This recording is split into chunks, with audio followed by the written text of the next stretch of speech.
For today's daily audio Bible reading, for the Old Testament portion, we're going through Deuteronomy 11 and 12.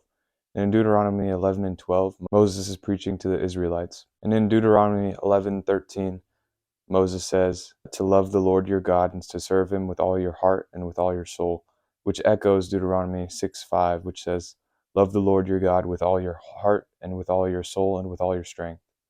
So this statement can raise the question, how do I love God more, or how do I love God with all of my heart? And the first answer to that question is to have a regenerated heart, because a dead heart cannot love. And in 1 John 4, verses 7 through 8, John explains, everyone who loves has been born of God and knows God. Whoever does not love does not know God, because God is love. Without God regenerating our hearts, it is impossible to love, since God is the essence of love and the author of love. So one example Paul Washer used to kind of display this point that I found helpful is, imagine you're laying flat on your back and you're trying to pull yourself up, but you're trying to pull yourself up from your belt buckle. And the laws of physics make it clear that you cannot pull yourself up from your belt buckle no matter how strong you are or how hard you try. Somebody else who is strong enough has to come up and pull you up from your belt buckle if that's the way that you want to be pulled up.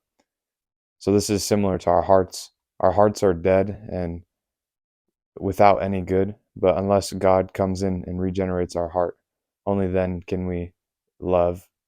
So then for people whose hearts have been regenerated, there's a few practical things that we can do to increase our love. And these strategies to love something more don't necessarily have to be super complex. We can use some of the same strategies that we'd use to love anything else more. So for example, if we want to love abstract art more, which is something that I personally have no love for, then some of the things that we could do to appreciate it more, to love it more, would be to have a better understanding of it. So things like talking to people who know a lot about abstract art, or studying abstract art, getting to know more about it, looking at a ton of abstract art, so various different forms of it, looking at it a lot, often. Those are some of the ways that you could potentially increase your love for abstract art. And we can use some of these same things when it comes to increasing our love for God. So we want to get to know God better, study theology, the knowledge of God. There's loads and loads of resources now on the internet, on YouTube, podcasts. There are a bunch of ways and places that you can learn more about God, and for all different types of experience levels.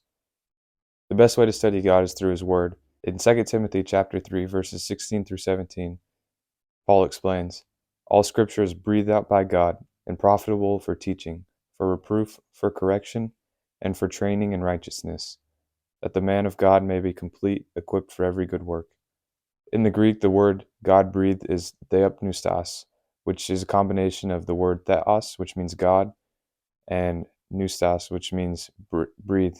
Meditating on the Word of God and really taking the time to think about what He's revealed to us can be very beneficial when you're trying to learn more about who God is and how you can apply the Bible to your life. The last practical way to increase our love for God is through prayer and being in communion with Him. There's a lot of things that you could pray for. You could pray to resist temptation, for healing, for revival, for comfort, for your family, and many more.